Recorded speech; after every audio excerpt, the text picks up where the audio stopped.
Bienvenidos y sobre todo bienvenidas a este evento coorganizado por la Oficina del Parlamento Europeo en España y Equipo Europa. Antes de comenzar quería dar las gracias a nuestras invitadas y además obviamente a todos y todas las que nos estáis viendo, pero en primer lugar agradecer a Viviane Ogu, presidenta de Puerta de África, a María Cano, vicepresidenta de Talento por el Futuro, a María Ángeles Benítez, directora de la representación de la Comisión Europea en España, y a María Andrés, directora de la Oficina del Parlamento Europeo en España. Gracias a las dos instituciones por cedernos este espacio para tratar una de las mayores iniciativas que, gracias al Parlamento Europeo en España, se ha llevado a cabo desde el 2018. ¿Dónde están ellas?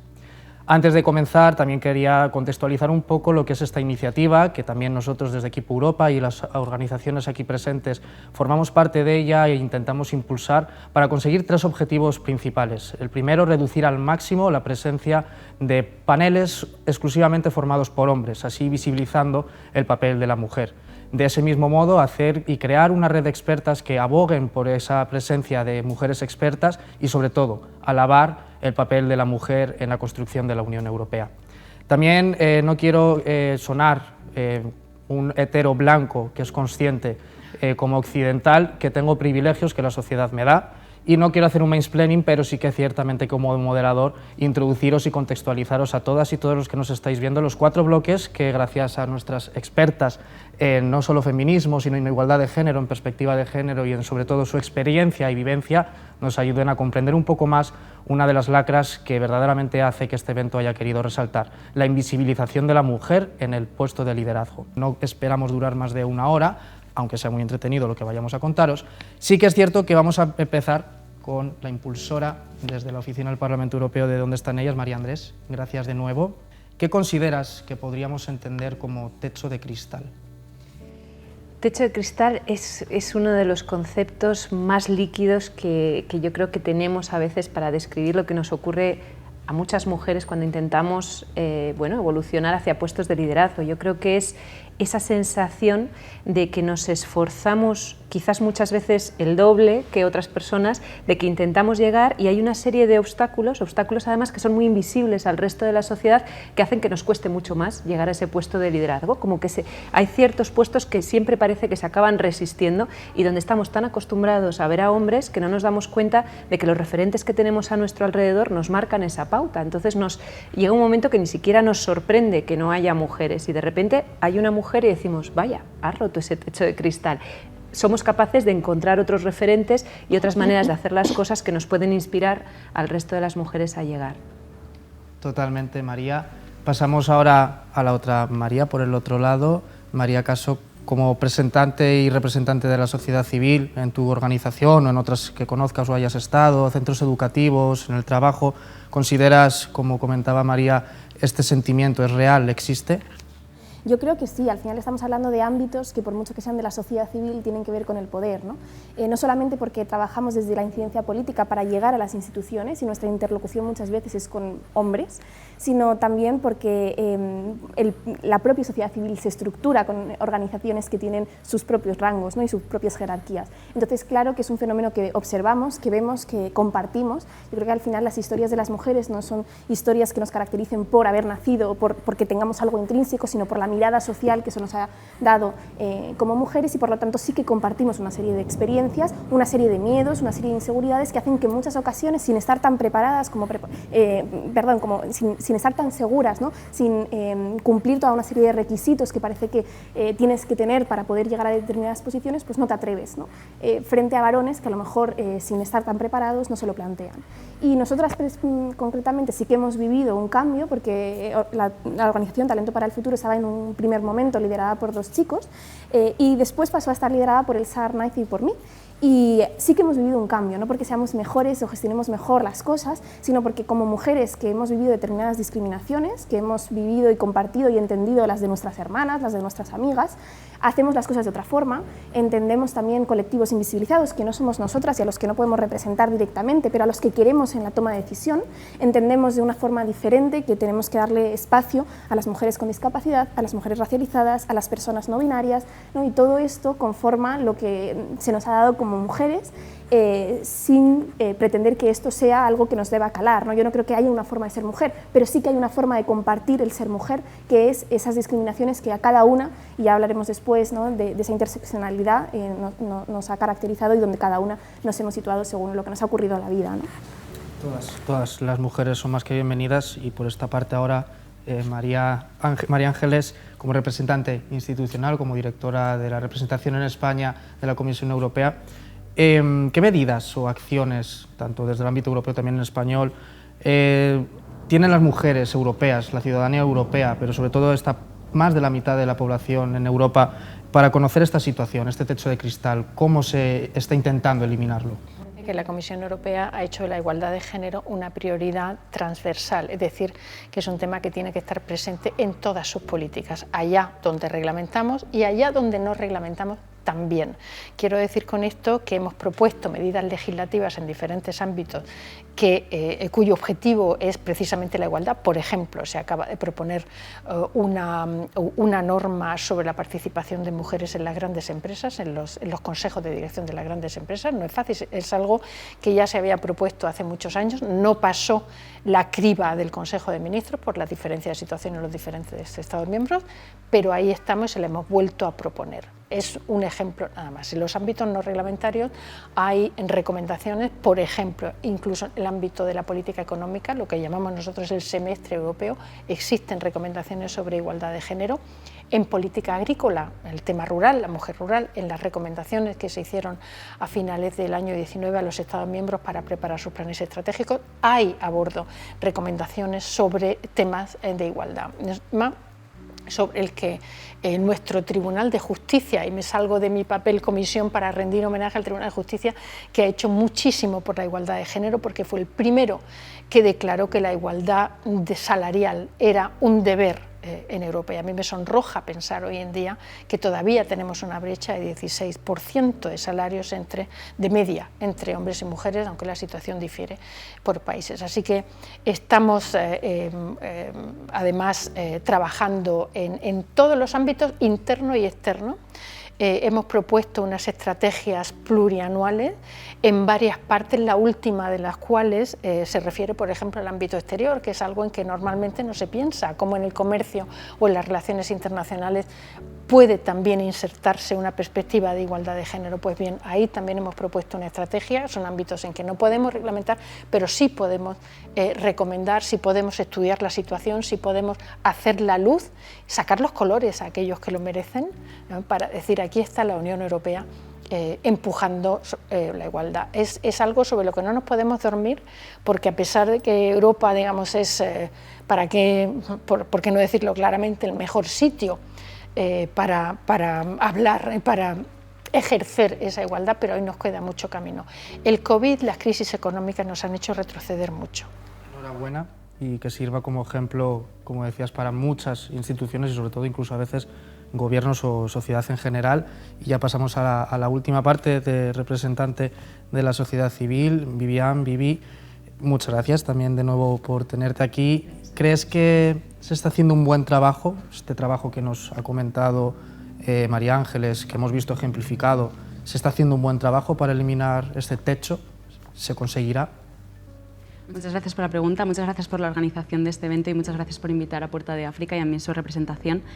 Creo que vivimos en un mundo con muchas contradicciones, ¿no? O sea, por una parte, estamos viendo grandes avances a nivel legislativo, pero también a nivel social del rol de la mujer, pero al mismo tiempo también estamos con procesos de retroceso, con procesos estancados, con discursos que no apoyan que estas medidas calen en lo más profundo de la sociedad, porque sí que hay una gran parte de necesidad de que las medidas vengan desde las instituciones y desde las posiciones de poder, pero creo que el gran trabajo lo hemos hecho las mujeres, ¿no? Entonces, sí es cierto, las mujeres estamos trabajando muchísimo para romper estos techos de cristal, estamos trabajando mucho para acercar otras manos, otras voces y para amplificar el número de mujeres que estamos en estos puestos. Yo creo que se ve tanto en el sector privado, en el sector público, también en la academia, cada vez, pues por ejemplo, las escuelas feministas o el mainstreaming del feminismo en muchas de las partes técnicas, desde la medicina hasta la construcción de paz, cada vez tienen más espacio, cada vez tienen más fondos. Es decir, hay un trabajo real y hay un trabajo efectivo, hay una crítica constante, hay una demanda de la sociedad civil para que formemos parte, para que estemos representadas. Creo que algo muy bonito que estamos viendo en nuestra generación es que no es solo que las jóvenes estamos muy motivadas y estamos entrando y liderando muchas organizaciones, sino también es que muchos jóvenes están acogiendo eso y están contentos y disfrutando del liderazgo femenino, ¿no? que es un tipo de liderazgo complementario, es un tipo de liderazgo que ofrece muchas oportunidades diferentes. Ahora bien, no podemos olvidar que también pues, hay muchas cuestiones, ¿no? que hablamos del rol de la mujer y que pues, hablaremos más tarde, ¿no? pero que no todas las mujeres tienen las mismas oportunidades ni tienen el mismo espacio. Estamos creando referentes y eso va a abrir más puertas, pero creo que efectivamente queda mucho trabajo por hacer desde el ámbito legislativo y creo que también desde nuestros propios espacios, desde el propio trabajo que hacemos a nivel comunitario y a nivel de apoyo, porque yo creo que no es tan, o sea, es una gran parte, ¿no? que las mujeres estemos representadas, pero al final lo que ha hecho que las mujeres no estemos representadas son las estructuras de poder.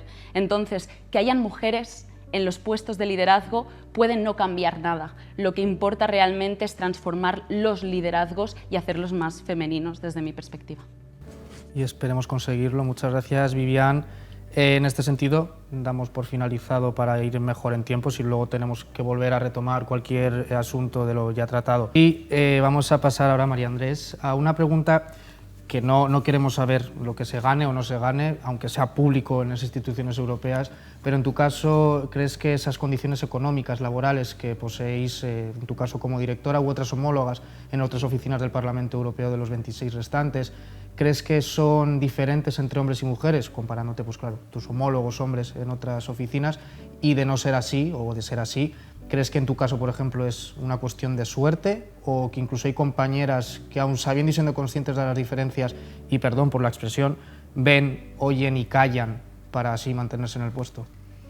Bueno, yo creo que es una pregunta muy compleja. Para empezar, yo vengo del entorno público. Cuando uno se convierte en funcionario público ha tenido que pasar un concurso de méritos con un examen puntuado en el que es muy difícil, es mucho más objetivo quizás como proceso que una entrevista en una empresa privada, ¿no? Donde los sesgos y los referentes y los roles de género pueden jugar un papel mayor. Entonces yo en mi caso diría que yo desde que nací, a mí siempre me han educado pensando que mi hermano y yo podríamos alcanzar todo lo que quisiéramos. Siempre hemos considerado vamos, mis padres siempre nos han transmitido esa igualdad de facto a la hora de si lo luchas, si te educas, si vas a la universidad y quieres realmente alcanzar algo, esfuérzate y lo conseguirás. Entonces, a lo largo de la carrera es cuando nos hemos ido dando cuenta de que había ciertos obstáculos, luego podemos hablar un poquito más de todo esto, que nos hacían más difícil el camino a las mujeres, ¿no? Y yo nunca he creído eso. Para empezar, yo nunca me he sentido feminista, pero por la experiencia, por el camino que he tenido que ir recorriendo, pues me he dado cuenta de que efectivamente no son solo palabras, ¿no? Que esos obstáculos están ahí. Empezando por la maternidad y la dificultad para conciliar y siguiendo por esos otros sesgos. Yo no diría que la brecha salarial, intentando responder a tu pregunta, que existe, que María Ángeles ha cifrado en un 14% de media en la Unión Europea y que es verdad, y que además nos lleva a que porque las mujeres a lo largo de la vida cotizamos menos, acabamos también teniendo una brecha de pensiones que nos hace más vulnerables, todavía más de hasta el 30%, la brecha no es el origen del problema, la brecha es una consecuencia. ¿Por qué llegamos a esa brecha salarial? Llegamos a esa diferencia de salario entre hombres y mujeres porque a las mujeres tenemos ese rol de cuidadoras, ese estereotipo que nos imponen de que somos nosotras las que nos tenemos que hacer cargo de nuestros mayores, de nuestros hijos, de cualquier dificultad que haya en la vida personal, de una manera tan intrínseca en nosotros que llega un momento que somos nosotras las que nos desenganchamos muchas veces de esa carrera laboral y vamos sacrificando pequeñas piedras en el camino en las que somos nosotras las que mayoritariamente optamos por una reducción de jornada. Por ejemplo, en el tiempo de la pandemia se ha notado muchísimo. Somos nosotras las que después de casarnos y ser madres nos hacemos cargo muy mayoritariamente del cuidado de los hijos. Entonces, al tener más interrupciones y ser nosotras las que sacrificamos más, claro, llegamos más difícilmente a esos puestos de responsabilidad. Entonces, por un lado, la conciliación como principal obstáculo de las mujeres, la maternidad como piedra de toque que todavía no hemos sabido resolver y que hay que cambiar esa mirada de la que hablaba también María, que es tan importante, porque yo creo que el kit de la cuestión, y esto es súper importante para las nuevas generaciones que todavía no han accedido a esa maternidad, si es que se lo plantean, es el pasar de vamos a ayudar a las mujeres a tener hijos y en el trabajo de la crianza al concepto de la corresponsabilidad. Por Dios, o sea, es que tener hijos siempre ha sido una tarea de dos, de padre y madre, de madre y madre, de padre y padre o de la pareja que decida tenerlo, ¿no? Entonces, vamos a ayudarles de manera que ese cambio de foco, ese marido o esa mujer que no ha sido biológicamente la madre, pero que es la pareja, llega un momento en el que se siente tan involucrada que es igual o más ambiciosa que la otra persona en el terreno laboral, pero también sabe dónde está la consulta del médico, ¿no? Y también sabe repartir esos roles. Yo creo que ese es el primer obstáculo que tenemos. El segundo obstáculo es el tema de los referentes.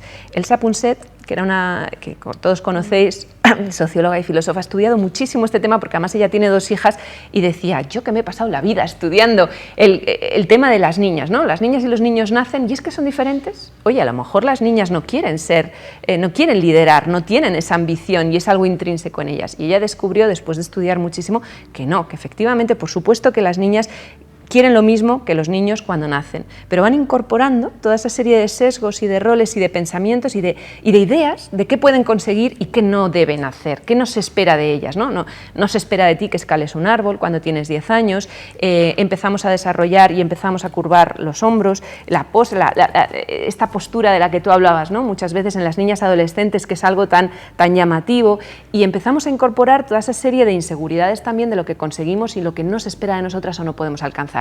Por la falta de referentes, por la falta de mujeres que hayan sido toreros, bomberos, presidentas de la Comisión Europea o lo que haga falta. Entonces, esa sensación de que nosotras no debemos llegar allí o no tenemos por qué identificarnos con ese puesto de liderazgo es la segunda dificultad. Y como consecuencia de esos 2 problemas, de la falta de soluciones a la conciliación y de que hayamos incorporado nosotras ese papel de cuidadoras eternas, todavía hoy, todavía en Europa, a pesar de que Europa sigue siendo ese lugar mejor del mundo para ser mujer, y por esa dificultad de tener nuevos referentes que nos llamen a desarrollarnos y a alcanzar esos puestos de liderazgo, tenemos como consecuencia esa brecha salarial.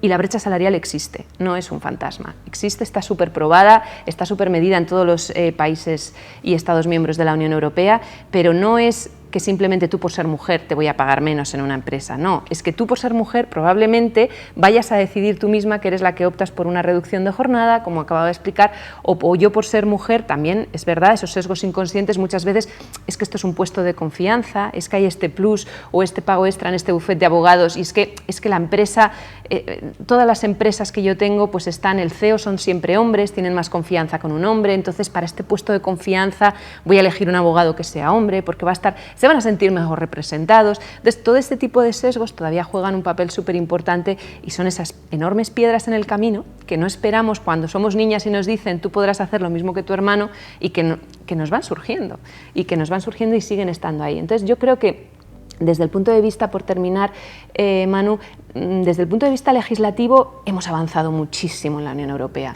Tenemos una directiva que nos permite conciliar mejor y poner el foco en la corresponsabilidad con una baja paternal remunerada. Seguro que los que nos estáis escuchando os acordáis, ¿no? Que existe ya en España y que es una transposición de una directiva y que tiene de obligado cumplimiento en toda Europa. Existe, gracias al trabajo de eurodiputados y de la Comisión Europea que se está negociando ahora mismo y al que se acaba de llegar a un acuerdo, una directiva de transparencia para luchar contra esa brecha salarial, para que sea obligatorio en empresas, cuanto más grande la empresa, más criterios de transparencia, la publicación de esa horquilla de salarios para que no volvamos a vernos envueltos en una situación de desigualdad que no esté justificada, o sea, injustificada, ¿no? Tenemos también la directiva de mujeres en cuotas en consejos de administración. Desde el punto de vista legislativo, muchísimo hemos avanzado, pero son medidas, y además vemos que, por ejemplo, en una ley de cuotas en partidos políticos, desde que se ha incorporado en diferentes países, vemos que hay más mujeres al frente. Claro, están obligados por ley, ¿no? Las listas, cremallera, tal. Entonces, esas mujeres han ido llegando. Pero ¿eso ha cambiado las cosas en el sentido de ¿hay más igualdad real? ¿Hay más igualdad de oportunidades real? ¿O estamos todavía a medio camino? Y yo creo que ahí existen las leyes, existen pasos, la opinión pública está volcada en vamos a intentarlo, está de moda hablar de esto de la igualdad en las empresas, en el entorno político, pero falta muchísimo para que esa igualdad se haga real.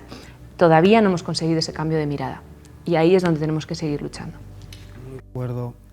Sé que Vivian vas a querer decir algo, pero como te voy a hacer una pregunta que vas a finalizar tú y continuar tú, más brevemente para así poder entrar en el tercer bloque, es en relación a, como decía antes, cualquier cuestión de la que acaba de comentar María Andrés, con más razón que iba a decir también que una santa, pero tampoco es una cuestión de santísimos aquí. Entonces, la pregunta es esa conciliación laboral y familiar y o personal que estábamos hablando en relación a obstáculos que tiene la brecha salarial, la falta de corresponsabilidad. ¿Crees que, justo me has ayudado María Andrés, el papel ha aterrizado? ¿Existe solución? ¿La estamos viendo? ¿Esos problemas ahora son reales y efectivos y tienen solución? ¿O en realidad no? En realidad nos hemos quedado en el papel, es papel mojado. Qué bien está el plan de igualdad de una empresa, qué bien está la legislación o el eje vertebrador de la Comisión para la Igualdad. ¿Existe verdaderamente el cambio? ¿Lo estamos viendo? Vale, no sé si voy a ser capaz de responderte con datos técnicos a esta pregunta, ¿no? Porque al final también todo es una cuestión de perspectivas, pero justo lo que iba a decir como va un poco por aquí, ¿no? Porque creo que una de las cuestiones fundamentales, aparte de todo el trabajo legislativo e institucional que se desarrolla, es el propio trabajo cognitivo. Es decir, yo soy española, como mujer, bueno, soy hija de una mujer catalana y de un hombre africano, ¿no? Entonces, si yo me planteara, voy a decir una tontería, ser ministra, tendría que romper el sesgo de toda una población, pero tendría que romper mi propia concepción, ¿no? Es decir, creo que sí que por mucho que desarrollemos planes, hay una necesidad de trabajar con todas las niñas. Entonces, sí, las listas cremallera no tienen un impacto directo, es decir, no hacemos una lista cremallera y las formas en las que gestionan los roles de poder y la forma en la que funciona la política, que al final es como, vale, si el mundo se ha construido en base a una dominación masculina, que en algunas cosas es bueno, no puedo decir que el mundo es horrible, ¿no? En todos los sentidos, es decir, hablamos de estas cuestiones no para demonizar, pero si el mundo se ha construido desde la masculinidad, el hecho de que lleguen las mujeres implica una resignificación y una reconstrucción y nuevos contratos, ¿no? Entonces, que de forma inmediata todas estas listas pueden servir más o menos. Bueno, de momento yo creo que cada vez somos más niñas las que nos creemos que sí, que podemos llegar a las listas, ¿no? Que quizás nuestras madres ni se lo planteaban. Entonces ya de forma directa influencia, pero que necesitamos décadas para tener cambios efectivos también es real. Entonces yo creo que sí, yo creo que están funcionando. O sea, yo desde mi perspectiva, que también es una perspectiva privilegiada, yo veo mucha evolución, veo transformación, veo cada vez a más mujeres en la universidad, veo cada vez a más mujeres emprendedoras. Hoy justo la mujer más joven, una mujer jovencísima, creo que tiene 23, no sé si 24, 25, 26 años, pero en este rango de edad ha sido elegida ministra en un país africano. En Europa también está pasando, es decir, está ocurriendo. Ahora, muchas veces, primero, la comunicación de lo que ocurre no llega. Sabemos, hablaremos luego de los medios de comunicación, muchas veces toda esta comunicación positiva no llega y luego que llega en ciertos espacios, ¿no? Es decir, también llega hasta ciertas posiciones, entonces claro, que cada vez hay más mujeres en los espacios de toma de decisiones, sí, que el número de mujeres que siguen limpiando casas sin un contrato laboral sigue siendo altísimo también. Entonces, bueno, creo que es una pregunta muy compleja que me sería muy difícil de responder adecuadamente. Entonces cerramos otra vez con María Ángeles, que acabo de ver que quieres decir algo, y así, mira, en vez de con María, porque creo que la respuesta ya va a ser lo mismo, cerramos contigo, María Ángeles, este bloque. Puedo comentar brevemente al hilo de todo lo que vais diciendo. Primero, la brecha salarial puede ser una consecuencia, pero la brecha salarial es un problema en sí cuando al mismo trabajo hay diferente remuneración. Eso es una forma de discriminación absolutamente inadmisible en nuestros días y para nosotros contraria a todo el derecho europeo, pero es más, a todo lo que son nuestros valores más allá de la reglamentación.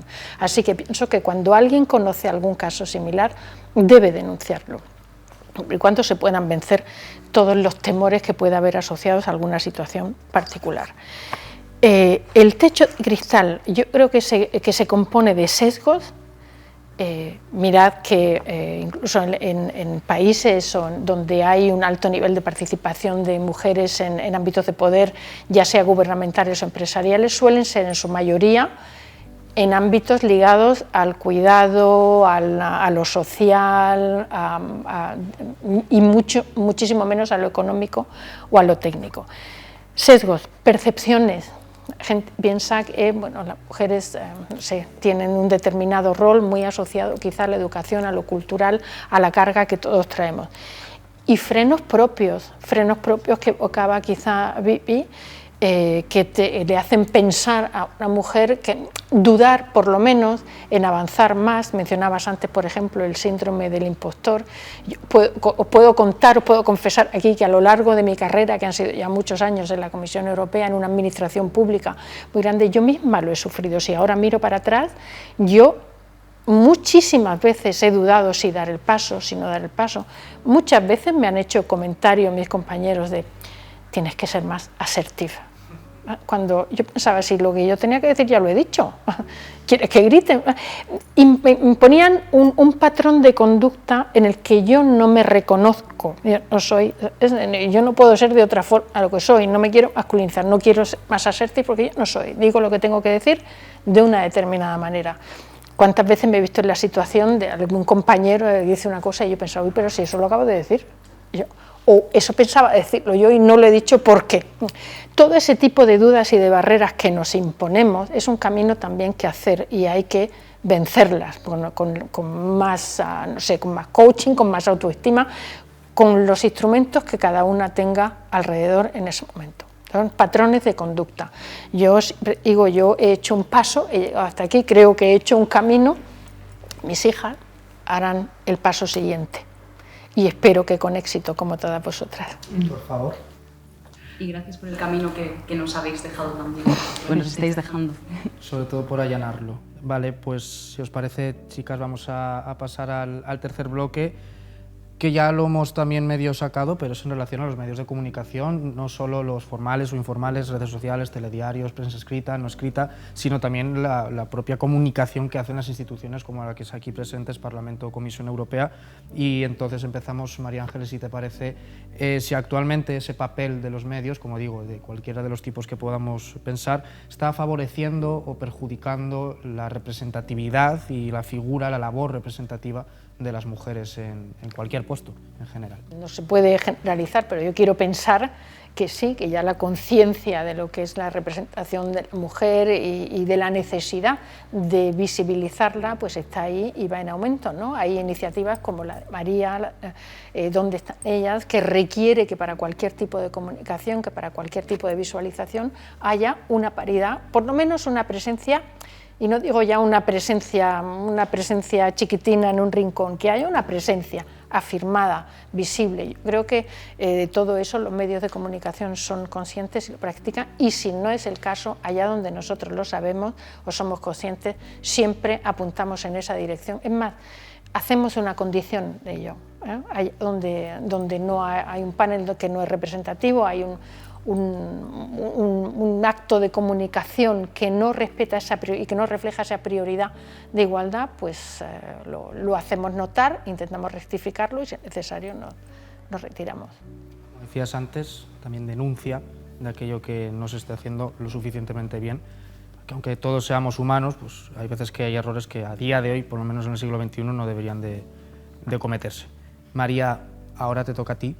Por la otra parte, no por ser más jóvenes y por no desmerecer, que yo sé que todas aquí tenéis redes sociales y que las lleváis muy bien, pero María, como representante más joven, en cierto sentido, junto a la intervención de María Ángeles, ¿consideras que es suficiente la presencia femenina en las redes sociales? Podemos pensar en las que quieras, Instagram, Twitter, LinkedIn incluso.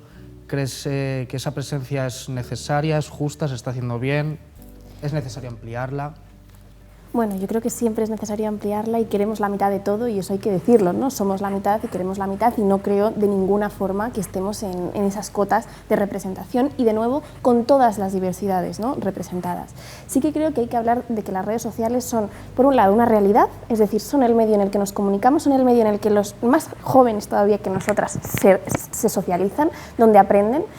Creo que la educación no ha llegado a comprender el papel fundamental que tienen las redes sociales, incluso en un sentido perverso, ¿no?, porque hay muchas niñas que sus modelos, sus referentes son otras personas que están en redes sociales, y hay que contar que en redes sociales solo presentamos la mitad de nuestra vida, a veces incluso una parte más pequeña de la mitad de nuestra vida. No contamos la verdad, ¿no? Y creemos que todo lo que vemos es la realidad. Y yo creo que hay que, por un lado, mostrar que toda una serie de obstáculos, de problemas míos personales, problemas sociales, problemas que podemos tener todas, no están en las redes sociales, y que no podemos únicamente informarnos a través de estas. Por otro lado, no solo son las realidades, sino que además son agresivas. También hay que decirlo, y creo que hay que denunciar cuando las redes sociales son agresivas. Son agresivas todavía más para las personas racializadas, son agresivas todavía más para las personas con discapacidad, y no podemos permitirlo. Yo creo que esto es un papel de todos y de todas, y tenemos que ser vigilantes y denunciantes también con ello, porque vivimos de las redes, nos comunicamos con ellas, y nos están ganando los discursos, las extremas, la extrema derecha en concreto nos está ganando el discurso, dominan las redes sociales, y además nos embullen en una burbuja de la que es imposible salir, porque el problema que tenemos, yo cuando hablo con personas que son escépticas, porque normalmente llegamos a los convencidos, pero hay que llegar a los escépticos, ¿no?, es que lo único de lo que están aprendiendo es de aquellos mensajes que van en contra de principios básicos o de derechos fundamentales. Y yo por eso creo que la educación es la base, y añadiría a la pregunta anterior uno de los obstáculos. Todavía la educación actual no presenta en igualdad de condiciones referentes femeninos y masculinos. Todavía de hoy nos presentan una historia normalizada en la masculinidad, y nos presentan que lo demás era algo que ocurría también. Por ejemplo, a mí no me contaron que las mujeres en la Revolución Francesa exigieron una declaración de los derechos de las mujeres. Parece que las mujeres en la Revolución Francesa estaban en la cocina, pero no es así. Las mujeres ya estaban reivindicando, y los hombres, con total conciencia, decidieron no meterlas.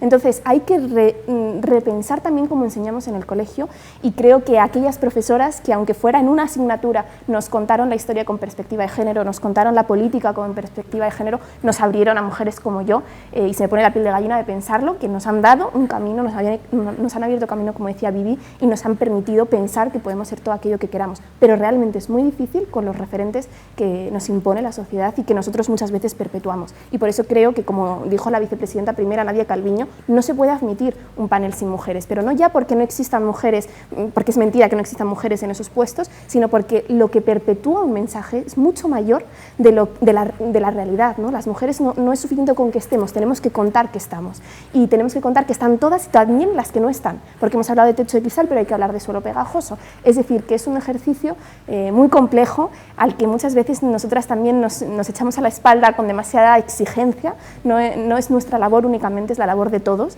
y aunque queramos el 50% de todo, también queremos que el otro 50% se sume a la causa. Es la única manera en la que también ellos se van a liberar, ¿no? El feminismo, yo creo que si algo hace es decirle al hombre que no hay una única forma de ser hombre, que tampoco ocurre nada por tener otras formas de expresar sus sentimientos, de querer encargarse de los cuidados. Entonces, bueno, yo creo que somos hijas del mayor movimiento de transformación social, del mayor movimiento de liberación, y también tenemos que seguir trabajando por ello, porque es la única manera de que haya discursos tan fuertes, tan férreos, que tanto daño hacen, y que creo que debemos poner sobre la mesa, que han conseguido un 42% de votos en Francia, que debemos parar y debemos estar a la altura del uso que hacen ellos de armas poderosas como las redes y como la educación.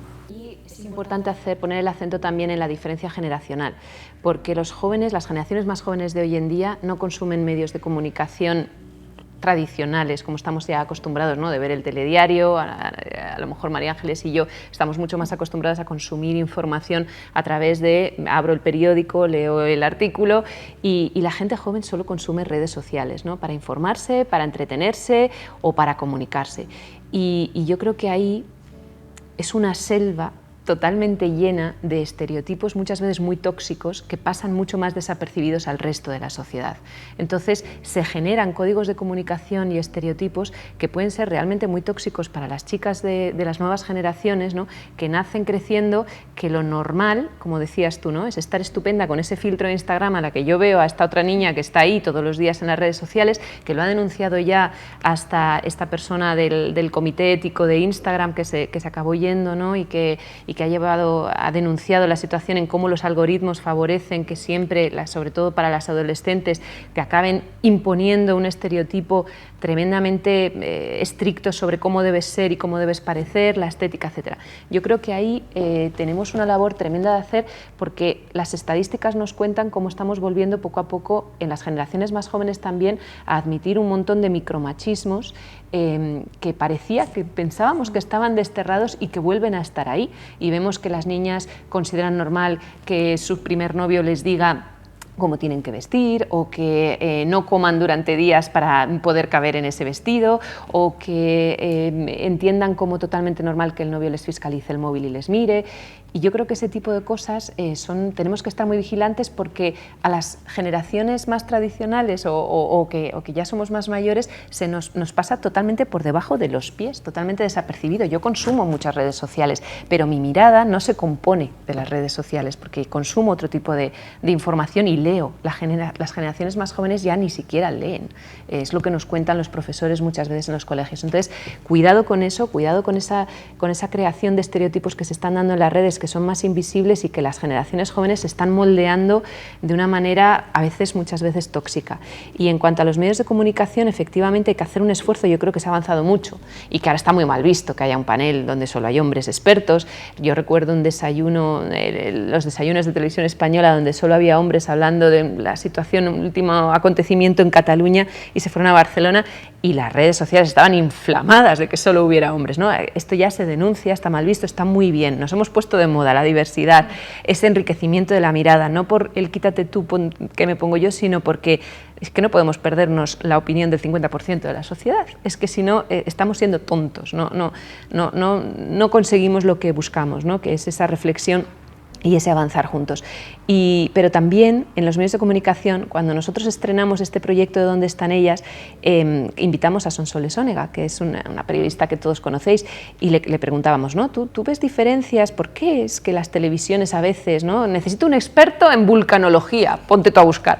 ¿Por qué siempre acabamos recurriendo muchas veces más a hombres? Y ella decía, bueno, yo muchas veces hago un esfuerzo muy consciente de buscar a mujeres, y son las mujeres las que me dicen que no, porque le llamas a una mujer y le dices, en 10 minutos voy, paso y te entrevisto, y lo primero que piensa, por ese juicio que nos imponen de la estética y tal, he ido a la peluquería, estoy presentable, puedo aparecer delante de una cámara, ¿y por qué yo? Si habrá otro experto mejor. Esa es la segunda pregunta, ¿no? Y tienes que vencer ese recelo, decía ella, siempre antes de entrevistar.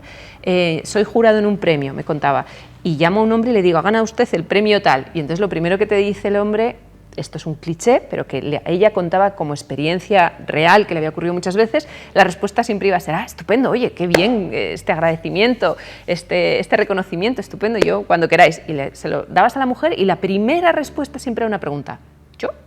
Y siempre era ¿no? un poco implícito el ¿y por qué yo? Y me lo merezco de verdad. Entonces, ahí en los medios de comunicación también es un trabajo de todos, de los hombres que tienen que ampliar la mirada, pero también de las mujeres, que tenemos que ser, ante la duda, decir que sí. Ante la duda, vencer esa resistencia. Súper importante. Súper breve comentario.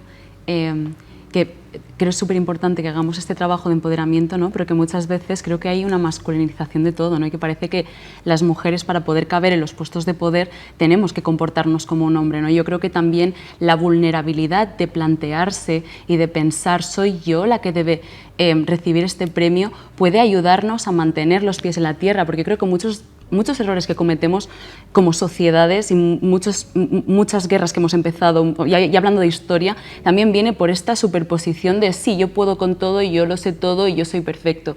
Y creo que muchas veces, aunque sí que tenemos que estar seguras de lo que hacemos, creo que esa vulnerabilidad y ese no pensar que somos lo más también nos puede permitir crear modelos de sociedad mucho más sanos. Creo que para mí, y conociéndote un poco también, puede ser a lo mejor el bloque que social y psicológicamente yo he visto en amigas, yo he visto en mis hermanas, yo he visto en compañeras, que es el conocido síndrome de la impostora, que en realidad es síndrome del impostor, pero que cada vez más, gracias al feminismo, se llama síndrome de la impostora. Contextualízanos un poco, si puedes, en el qué es y sobre todo en qué podemos entenderlo por tu experiencia y conocimiento. ¿Lo has vivido? El síndrome de la impostora, yo creo que es básicamente no creerse con agencia de hacer cosas o de merecer, no es lo que estábamos hablando. Yo creo que voy a irme más a lo personal porque es un tema que me encanta, ¿no? Me encanta porque yo toda mi vida he querido hacer lo que estoy haciendo hoy. Desde muy pequeñita, desde que tenía 7 años, he pensado en dar conferencias y yo quería cambiar el mundo, ¿no? Y he crecido siempre queriendo hacer eso, pero siempre he pensado que no era lo suficientemente buena para hacerlo, ¿no? Y hasta el día en el que de golpe dije, ostras, he dado como 30 conferencias, digo, ostras, qué fuerte, ¿por qué? ¿Por qué yo no? Me di cuenta de que si no lo había hecho antes, que si había rechazado muchísimas oportunidades, que si me había encerrado en mí misma y no me había permitido brillar o no me había permitido ser, era en parte por eso, porque no me lo merecía o porque yo pensaba que no me lo merecía. Creo que aquí ya no entramos solamente en cuestiones sociales y de feminismo, yo creo que también aquí hay muchas heridas, hay heridas de la infancia que todas tenemos, ¿no? Pero es esa vulnerabilidad, ¿no? Y ese... decía que me encanta porque creo que es hablando sobre nuestras vulnerabilidades, hablando sobre nuestras heridas, hablando sobre todo lo que pensamos que no podemos hacer, ¿no? Y todas las reflexiones que al final pues digo, ostras, yo quiero ir a esta universidad, pero no, yo no puedo. Y claro, de golpe ves a un montón de gente que pasa y que sí que puede hacerlo y cuando vas empoderándote, cuando vas diciendo, ostras, pues quizás sí, pues ahí es cuando vas llegando. Y repito lo de la vulnerabilidad porque creo que es súper importante que hablemos, sobre todo en redes sociales, que nos mostremos vulnerables para no generar esa barrera en todas las jóvenes y en todos los jóvenes también que vienen, ¿no? Y que ellos mismos digan, no, ala, pues yo también puedo, porque esa sensación de, pues sí que puedo y sí que debo estar allí, pues creo que es muy bonita. Ha sido más personal, pero creo que es importante también. Y agradezco que lo cuentes porque también voy a ir por el derrotero, si queréis, tanto María Andrés como María Ángeles. María Ángeles ya antes nos lo ha metido un poco la confesión, pero si quieres ejemplificarla sin nombres y apellidos, sin años, ni épocas, ni situaciones u órganos concretos, pero pues, muy similar si creéis que en instituciones europeas o en la administración pública, también en empresas, si sentís, si lo habéis vivido, cómo os habéis sentido y si habéis tenido, en cierto sentido, la no suerte de momento de ser conscientes de que era síndrome de la impostora, si conocéis a compañeras que sí que lo han vivido. Si quieres, María Andrés, empezar tú, y como María Ángeles ya no lo había, pues para que vayas pensando a ver cuál era la confesión. Si quieres, María. Todos nos hemos sentido impostores muchas veces, yo creo. A lo largo de la carrera es que es imposible, nadie es invencible y sobre todo nadie tiene una autoestima. Y además está muy bien que sea así, porque uno se siente vulnerable porque admite sus errores y eso le hace mucho más inteligente. El problema es cuando esa duda bloquea. El problema es cuando esa duda te impide tomar el paso. Por eso decía, ante la duda, siempre decir que sí. O sea, si hay un consejo que las personas que están viendo esto, chicos y chicas, hablando del síndrome del impostor, si hay un solo consejo que se tienen que llevar con ellos es, ante la duda, atrévete, porque ¿qué puede pasar, ¿no? Entonces hay que visualizar qué puede ser lo peor que ocurra si voy a pedir un aumento de sueldo, si me presento a este puesto de trabajo, si intento conseguir esta beca. Que te digan que no, bueno, lo has intentado y además seguro que has ganado una experiencia y que te va a hacer más fuerte la próxima vez. Pero es verdad que en mi caso personal yo lo he sentido muchas veces y he conocido más compañeras, mujeres, que se han sentido así y que esas inseguridades han sido más incapacitantes o les han bloqueado más que a compañeros hombres. Entonces, hablando de, ¿sabes? Yo insisto, este síndrome del impostor nos puede afectar a todos por igual y además mostrar las vulnerabilidades es sano, es bueno, pero sí que es verdad que de alguna manera, por ese sesgo de roles o por la razón que sea, a las chicas nos cuesta más superar ese síndrome que a los chicos. Yo eso sí que lo he vivido.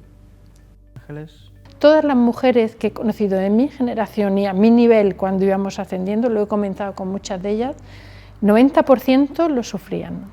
Era como decir, O sea, es un sufrimiento en tu mundo profesional, porque es como decir cada día, uff, ha pasado un día más y nadie se ha dado cuenta. Claro, todo eso lo vas superando pues, con el tiempo, con la experiencia, con los años, pero es un camino y es un sufrimiento. Yo creo que las nuevas generaciones en ese sentido tienen, con la conciencia del valor de la aportación de las mujeres, pues tienen mucha más autoestima y mucha más seguridad en ese sentido, y esto es pues un síndrome que se ahorran, gracias a Dios. Que afecta mucho al evento, al liderazgo, al no atreverse a verdaderamente, pues como ahora en donde están ellas estamos haciendo, hablar, reflexionar, como decía Vivian. Ahora, María, nos comentarás, para finalizar este bloque, la visibilización necesaria de problemas así, que ocurren, que hay que compartirlos, que hay que pues, hablar muchas veces de salud mental, en este caso, pues del síndrome de la impostora. María, para finalizar ya este bloque, ¿crees, como más o menos ya hemos contextualizado lo que es el síndrome, crees que viene también dada por esa cosificación de la que hablábamos, por esa agresión, por ese sistema patriarcal, por ese machismo, esos micromachismos que parece que están volviendo con más fuerza que nunca? ¿Consideras que también este síndrome puede venir por parte de ellos, este sentimiento? Sí, claro, por una construcción. Yo creo que tenemos que ser conscientes de que somos una construcción que hereda una serie de tradiciones y sistemas de los que no nos podemos escapar de un día para otro, por mucho que un día te des cuenta y te pongas las gafas violetas de que quieres cambiarlo todo. Hombre, claro que es intrínseco a ti y es intrínseco al resto en relación contigo. Pero yo creo que hay un paso que es diferencial, que es lo que estamos haciendo hoy aquí, que es darse cuenta de que hay actos íntimos, como puede ser el de estoy teniendo un síndrome de la impostora o paso determinados miedos. Son actos íntimos porque tienen que ver solamente contigo y con un acto de confidencialidad y de confianza en el otro que va a no juzgarte, pero también sobre todo contigo misma. Pero hay ese paso que digo, es el pasar de tener un acto íntimo, de considerarlo personal, a hacerlo público, político. Yo creo que las mujeres hemos ganado mucho en hacer que determinados debates no fuesen únicamente nuestros, sino que son de todos y todas. Entonces yo creo que en la medida en la que podamos entender que la mayor parte de las personas pasan por este tipo de situaciones, que personas que están en los más altos niveles de la administración también pasan por este tipo de personas, que nosotras, que a lo mejor tenemos más visibilidad que otras, pasamos por esto todos los días, ¿no? Y yo me quedo con los dos consejos que ha dado María Andrés, ¿no? Que es, por un lado, decir que sí, si nos preguntan, si entra la duda, si yo misma me lo estoy preguntando, y por otro lado, no tener miedo a equivocarse, a que no va a salir todo perfecto. Es que entonces quizás eres actor o actriz y te dedicas a aprenderte un papel, pero si tienes algo de genuino, de auténtico, es que te vas a equivocar casi cada día y vas a aprender, sobre todo vas a aprender de los errores que cometes, ¿no? Y de las decisiones que ojalá no hubieras tomado, pero la vida es eso. Quien no viva en el dolor y quien no viva determinado sufrimiento y determinados miedos, pues quizás no está cogiendo también lo más valioso de la vida, ¿no? Que es un sentimiento absolutamente potente, y creo que si algo tenemos las mujeres y que se dice de nosotras es que somos luchadoras, y bueno, no es que yo quiera que la gente tenga que ser luchadora, yo no quiero que mis sobrinas tengan que serlo, pero bueno, el ser luchadora te da una serie de capacidades con las que cambias el mundo, con las que cambias la sociedad, y también tenemos que quitarnos algunas mochilas de la espalda. No es nuestra responsabilidad conseguirlo todo. Una de las cosas que siempre me ha maravillado más es cómo las mujeres nos metemos en 40.000 cosas y los hombres no necesitan tener un currículum súper extenso, decir que son embajadoras de 7 proyectos para que tengan una credibilidad, y también es nuestro papel decir no tengo miedo a decir que no, a decir que sí, pero a decir que no si no te apetece, a no estar en determinados espacios, a esto no me merece la pena, ¿no? Yo creo que tenemos que en general perder miedo. Yo creo que ha quedado claro que no hay una única forma de ser en el mundo, de estar en el mundo, de ser mujer, de ser hombre, de ser persona, y que tenemos que ser auténticos y tampoco tener miedo, aunque la autenticidad ahora está penada. La autenticidad en ocasiones te cuesta, te cuesta pues la credibilidad, en ocasiones posicionarse políticamente. A mí me sorprende cómo las mujeres, mi madre, mi abuela, nos dicen que nos posicionemos, que nos politicemos, y cada vez más las generaciones nuevas tienen miedo. Entonces tenemos que replantearnos qué clase de sociedad estamos creando, la que nos da miedo ser nosotros mismos. Pero yo creo que si algún mensaje nos podemos llevar hoy es ese. Ojalá las niñas y las mujeres y las personas sean como sean y se definan como se definan, puedan ser quien quieran ser, sin miedo a equivocarse, porque ser perfectos es imposible y necesitamos referentes no perfectos. El no ya lo tenemos. Consejito del día, intentadlo. Porque a lo mejor cambia toda vuestra vida gracias a ese no que pensabais que era un no y en realidad era un medio no, un medio sí o un sí entero. Y si no se negocia. Con mucha pena vamos a acabar ya, es el último bloque en el que vamos a entrar. Hablaría horas y horas con las cuatro.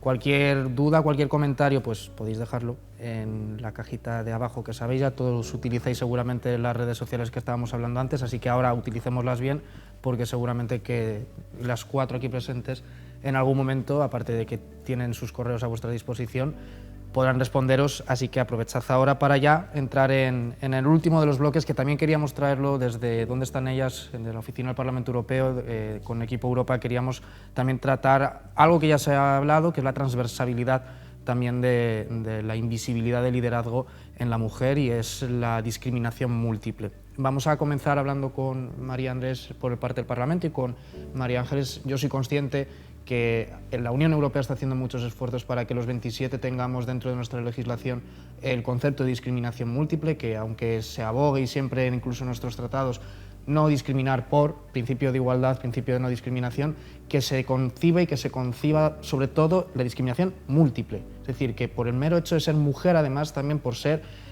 negra, caucásica, con discapacidad, con orientación no normativa, con identidad de género no binaria, binaria. Entonces, ¿qué esfuerzos estamos viendo por parte del Parlamento? Y luego, si quieres, María Ángeles, por parte de la Comisión, para conseguir verdaderamente que haya un cambio real y una concepción total. Yo creo que la clave está en no hablar de eso en la Comisión de Derechos de la Mujer cuando hablamos de mujeres, las mujeres, sino en sacarlo de ese compartimento estanco también, que es esa comisión parlamentaria, y hacerlo de manera transversal, ¿no? Lo que comentaba antes María Ángeles, de cómo en la Comisión de Comercio Internacional podemos estar hablando de esa igualdad a la hora de hacer un acuerdo de asociación con Chile, que fue el primero, pues la ponente era mujer, curiosamente, que incluyó esa cláusula de igualdad a la hora de negociar un acuerdo comercial con un tercer país. Y sí, yo creo que cada vez se está haciendo más, es muy importante. En el proyecto donde están ellas tenemos un capítulo específico para mujeres con discapacidad, porque consideramos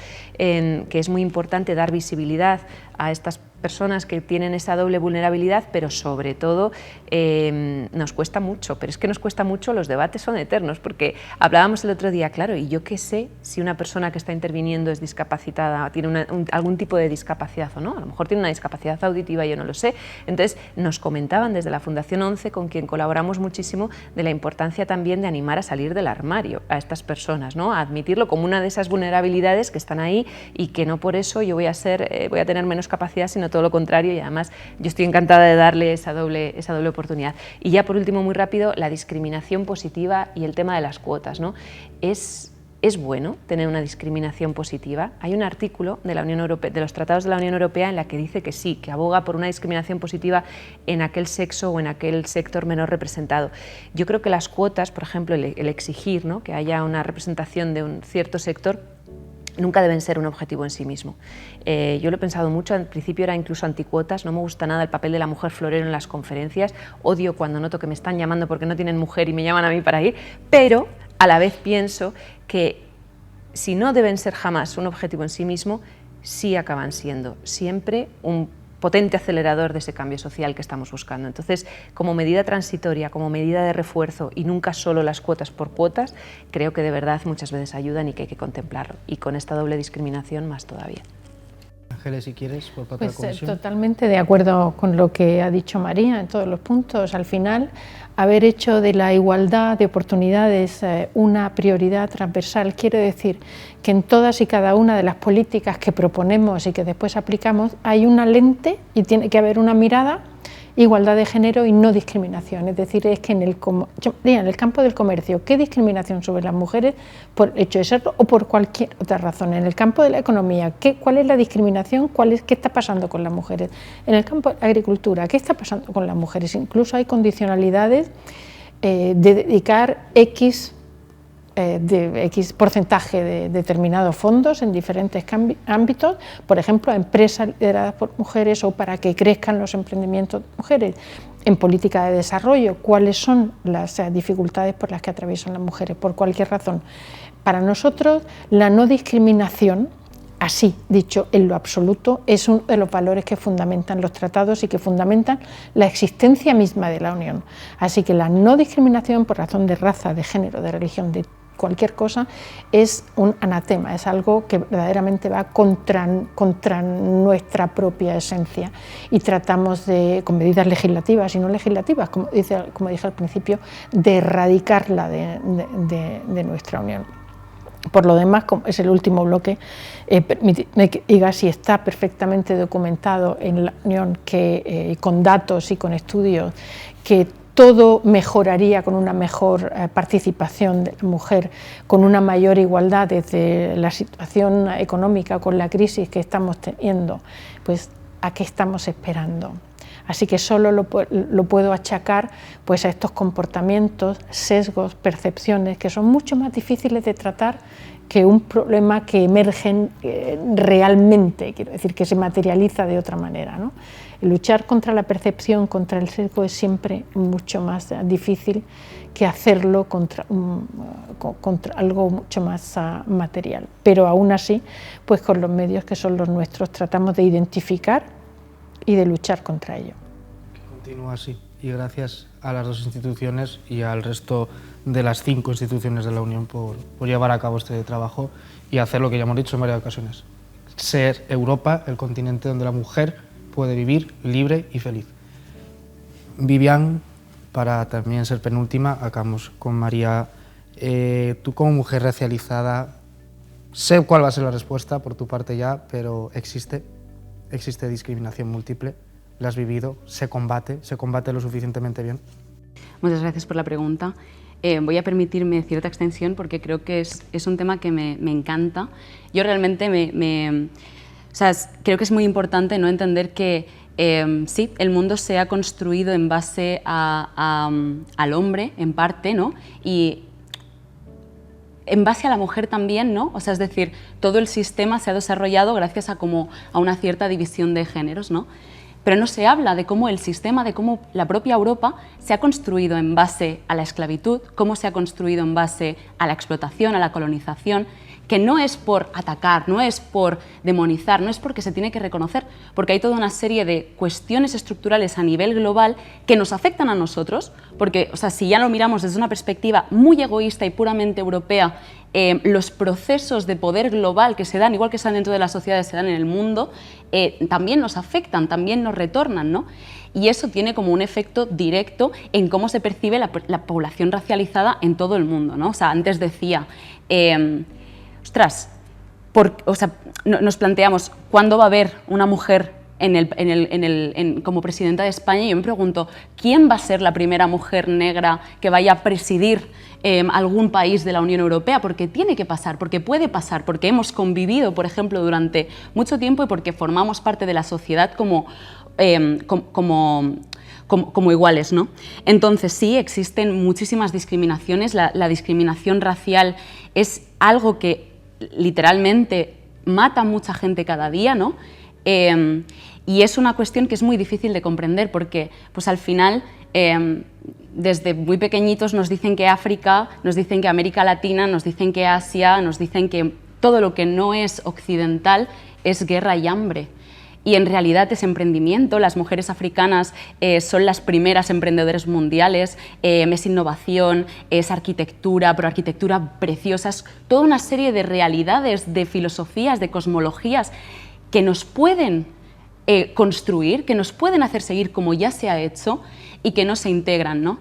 Entonces, si no se habla de las mujeres en los currículos educativos, es que no se habla de todo lo que ha aportado como la historia mundial, ¿no? Entonces, claro, es una cuestión bastante compleja. Yo quería ir como un poquitín más, y voy a tratar de ser breve, ¿no?, de qué nos perdemos cuando no nos incluimos como mujeres y qué nos perdemos cuando no incluimos a la diversidad, ¿no?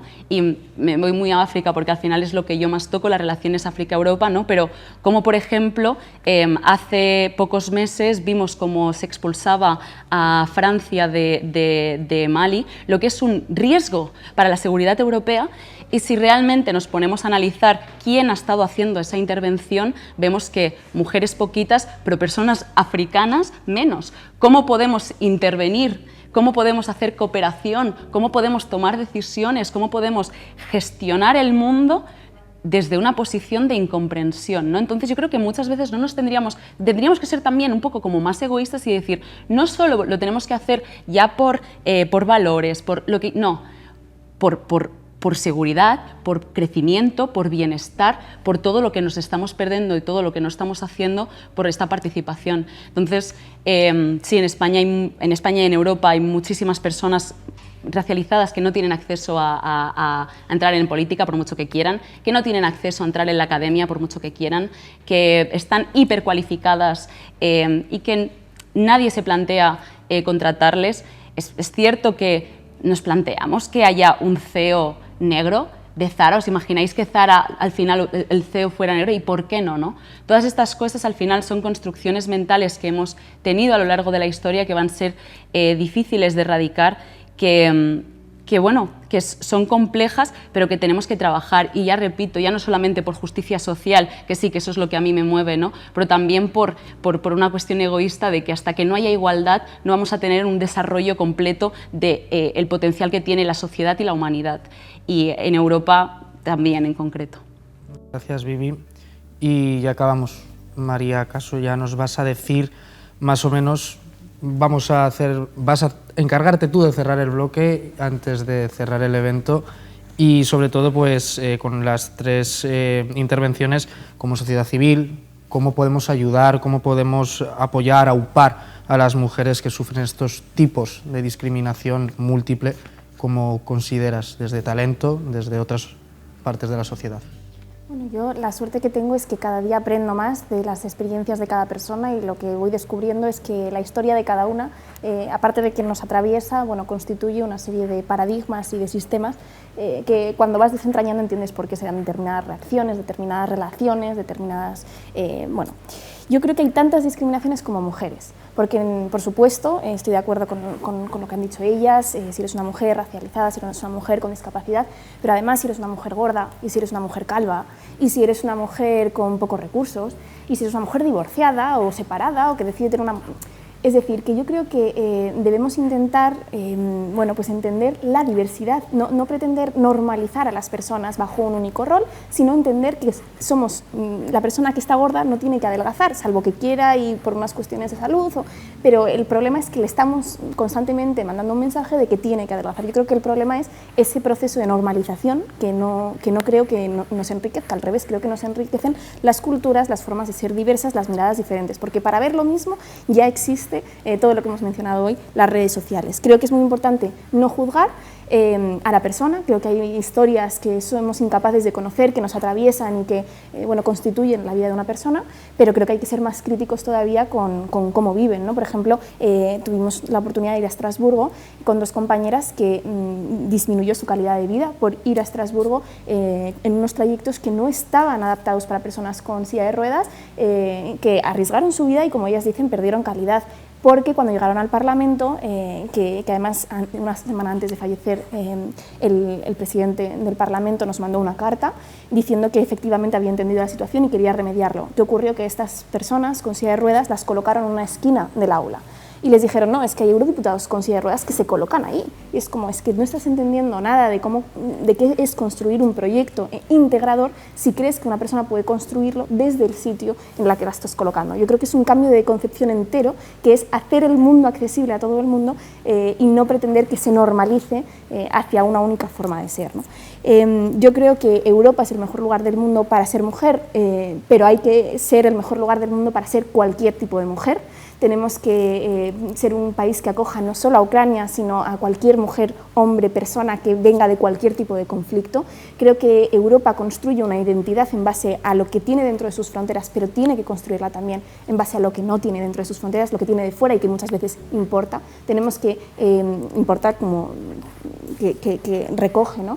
Tenemos que hacernos pensar si de verdad somos la región del mundo más segura, si, como digo, securitizamos nuestras fronteras, si permitimos que tengamos consumimos productos de empresas que sabemos que tienen explotación infantil. Es decir, que creo que esta bandera, con la que estoy de acuerdo, por supuesto, pero que podemos llevarla mucho más allá, que puede ser una bandera de transformación social que nos permita estar mucho más abiertos de lo que lo estamos estamos ahora, y yo creo que la sociedad lo ha demostrado. Entonces, para cerrar diría eso, hay muchas formas de ser mujer, hay muchas formas de ser en el mundo, hay muchas discriminaciones, y lo que tenemos que conseguir es revertirlas, y que haya muchas formas de ser, simplemente. Gracias, de verdad, María. Y ya, pues me toca a mí cerrar muy brevemente, y creo que un poco con algo que decíamos antes, la piel un poco erizada y como con ganas de llorar de emoción, no de tristeza, sino de emoción.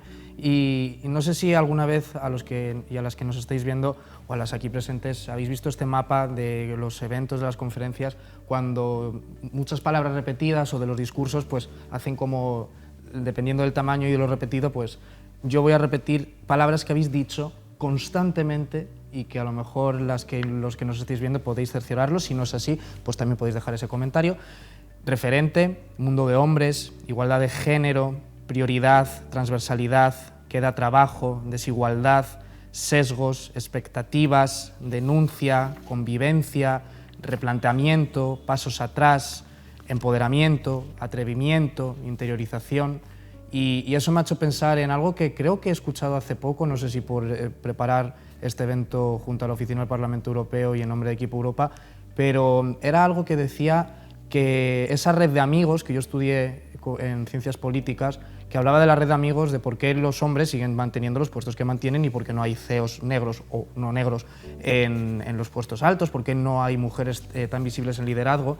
Y es por una simple razón, y creo que llevan razón, porque son esos hombres los que se van después de trabajar a tomar una cerveza y las mujeres no.